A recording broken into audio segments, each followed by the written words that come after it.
നിങ്ങൾ മനുഷ്യരോട് അവരുടെ പിഴകളെ ക്ഷമിച്ചാൽ സ്വർഗസ്ഥനായ നിങ്ങളുടെ പിതാവ് നിങ്ങളോടും ക്ഷമിക്കും. നിങ്ങൾ മനുഷ്യരോട് പിഴകളെ ക്ഷമിക്കാഞ്ഞാലോ നിങ്ങളുടെ പിതാവ് നിങ്ങളുടെ പിഴകളെയും ക്ഷമിക്കയില്ല. മത്തായി എഴുതിയ സുവിശേഷം 6-ാം അധ്യായം 14-15 വാക്യങ്ങൾ. ഈ മണ്ണിൽ എന്റെ ക്ലേശം അല്പകാലം മാത്രം, മാഞ്ഞു പോമത് കിനാവു പോൽ. നിത്യ തേജസ്സിൻ ധനമാണതിൻ ഫലമേ പ്രിയനം നൽകിടും.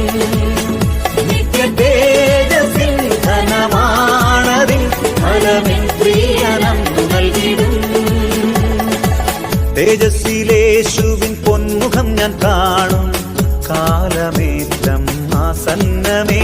അതിനാശയേ അതിനാനന്ദമേ, അതിൻ പ്രത്യാശയിൽ പ്രഭാതമേ.